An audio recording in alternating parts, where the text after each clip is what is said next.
परमात्मा की यज्ञ की छोटी सी नकल जैसी होती है वो हम लोग कर रहे हैं। परमात्मा का विराट सूर्य यज्ञ कर रहा है, बहुत बड़ा यज्ञ करता है।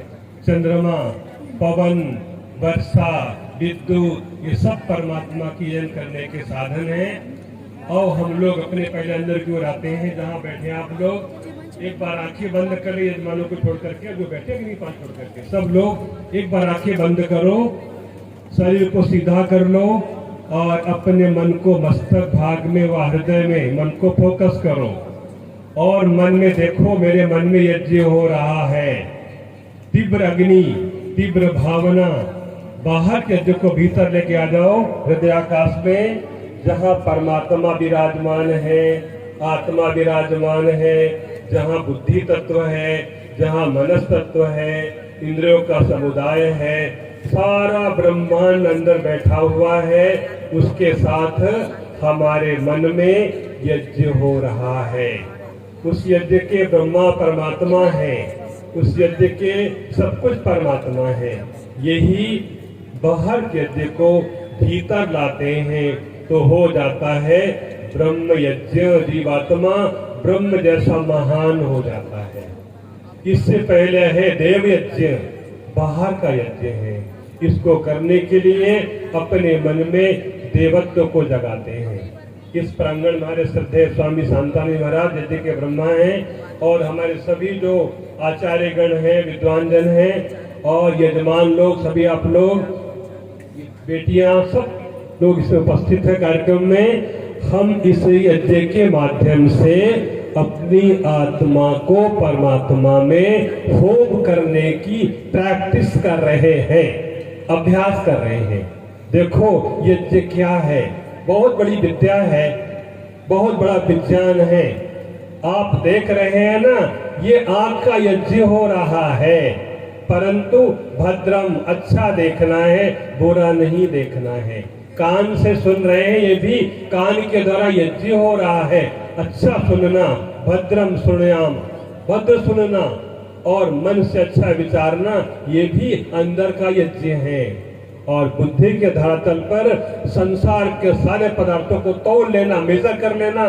परमात्मा सर्वोपरि है, उसके पीछे जीवात्मा है, उसके पीछे समाधि ऋतंबरा प्रज्ञा है। ऐसे करते करते ये अलग अलग स्तर है।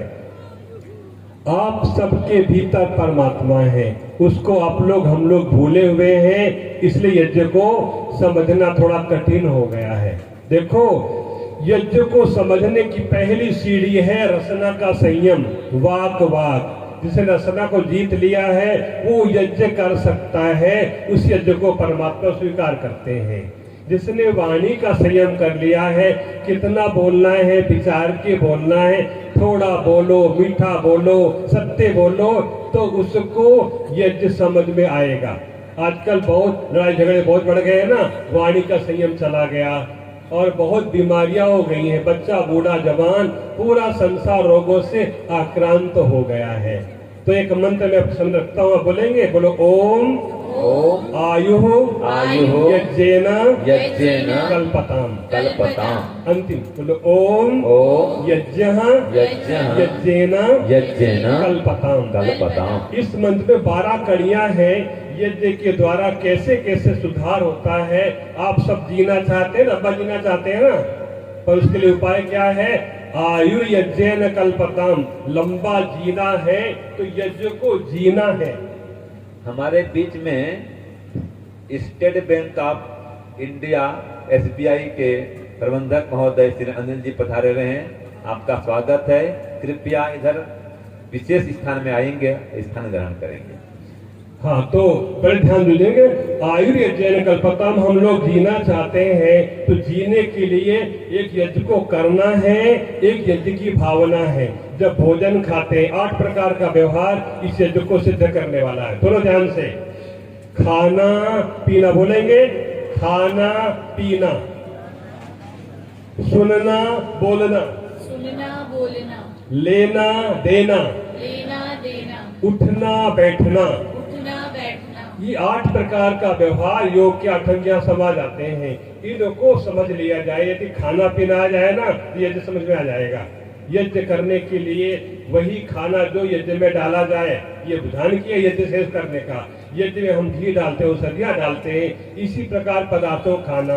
अब जंक फूड खाया, पेप्सी पिया, कोक पिया, वो यज्ञ को नहीं समझ सकते, बहुत कठिन है। और दूसरी बात, सारे संसार में मांसाहार बढ़ रहा है, मदिरापान बढ़ रहा है, अनेक प्रकार की बीमारियां, नशा बढ़ रहा है, ये यज्ञ का विरोधी है। और बहुत सारे ये साउंड चलता है ना, ध्वनियां बजती रहती हैं, ध्यान देना। यज्ञ का संबंध विशेष करके आकाश से बहुत बड़ा लिया गया। आकाश बहुत बड़ा है, यज्ञ बहुत बड़ा है। सुनो ध्यान से, हम धरती में बीज बोते हैं, 1 का 100 बन जाता है। रुकिए यज्ञ क्या है? ठीक है। यज्ञ का अर्थ है अंतरिक्ष में बीज बोना, जो अनंत फल देने वाला है। तभी कहा गया है यज्ञ करने का फल इतना बड़ा माना गया है, शुद्ध भावना से किया जाए। मैं मंत्रों को पढ़ता हूं, वहां पर आता है अंतरिक्ष को यज्ञ के धुआं से भर दो। कैसा धुआं हो? सुगंधित धुआं से अंतरिक्ष को भर दो। और वही मंत्र में आया है, जो विद्वान लोग, विचारशील लोग, संयमी लोग अंतरिक्ष की शुद्धि करते हैं, ये बहुत बड़ा कार्य है। उनके पुत्र, शिष्य, परिवार सब लोग ऐश्वर्य को प्राप्त होते हैं और अंत में मोक्ष को प्राप्त होती है। मंत्र महर्षि के वेद भाष्य आया है। इसलिए यज्ञ के माध्यम से पंचभूतों की शुद्धि होती है। पृथ्वी, जल, अग्नि, वायु, आकाश। आकाश से पोछा कौन लगाने वाला है? झाड़ू लगाने वाला है। यज्ञ ही है जिसके माध्यम से सारी गंदगी इकट्ठी होती है और वर्षा के द्वारा उसका पोछा लग जाता है। यहाँ हम लोगों ने प्रयोग किया है। 25 तारीख से लगातार इसी प्रकार करते करते हमारी यज्ञ को सफलता हो, कोई व्यवधान न कहते मौसम खराब होगा, वर्षा होगी। और मैंने बोला था 95% मेरा वचन है, 95% ये मौसम कुछ भी बोलता हो, हमारा मन बोलता है उस दिन कोई बाधा नहीं आएगी, नहीं आएगी। ये मेरा परमात्मा का लिंकिंग संबंध एक ऐसा है, नेटवर्क हमारा ये बोलता है ये मौसम हो जाएगा, वो हो जाएगा। हमने कहा हमारा भगवान का लिंक है और परमात्मा की सृष्टि है और परमात्मा का यज्ञ है। यज्ञ होता इसीलिए है, संतुलन बनाने के लिए। कैसे बिगड़ जाएगा? हमने अंतरिक्ष में इतना बीज बो दिया है, इतने सुगंधी डाल दिए, उस दिन बिल्कुल प्रातः काल सब कुछ अनुकूल रहा। परमात्मा का आशीर्वाद। मेरे को प्रातः काल दिखे, 4:30 बजे देखा मैंने, तारे दिख रहे हैं, वो दिख रहा है, मतलब यज्ञ हमारा संपन्न हो गया, पहले पता चल गया। ये लोग पूरा अनुमान करते हैं ये होगा, हमारा मन भी बोलता पहले, महीने पहले बोल देगा यही परिणाम होगा, ऐसा ही होगा, अन्यथा नहीं होगा। इतना मन में विश्वास होता है। तो क्या है? आयुर्यज्ञ कल्पताम, ये परमात्मा की सृष्टि में इस यज्ञ को करने से इस सृष्टि को धोने मानने का इतना बढ़िया साधन है। परंतु इसके लिए बहुत परिश्रम, घी का संस्कार, सामग्री का संस्कार, संविधा का संस्कार। अभी हमारे यज्ञ को असुर ने पकड़ लिया है। प्लास्टिक के पैकेट में सामान आएगा, प्लास्टिक में घी है, हर सामग्री में प्लास्टिक। पता नहीं कितना प्लास्टिक मैंने निकाला, कितने घंटों लगा के प्लास्टिक चुना सामान से। प्लास्टिक खा रहे हैं, पूरा संसार प्लास्टिक में हो चुका है।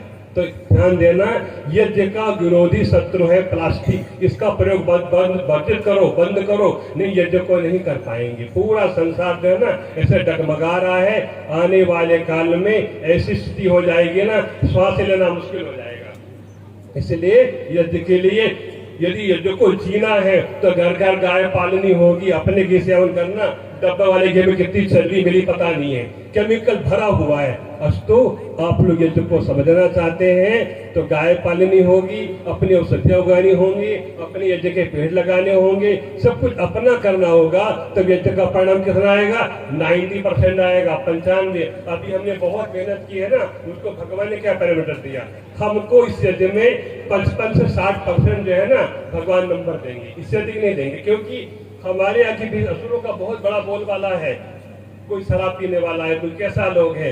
तो परमात्मा से हम लोग प्रार्थना करते हैं आप लोग खाना पीना सुधारेंगे, दिनचर्या सुधारेंगे तो यज्ञ का भाव आएगा। आपकी जो वाणी अमोघ हो जाएगी, जो बोलोगे होके रहेगा, कुछ भी बदलाव नहीं होगा। अस्तु सबके लिए धन्यवाद है। आगे तैयारी करते हैं क्रिया के लिए। ओम सम ओम।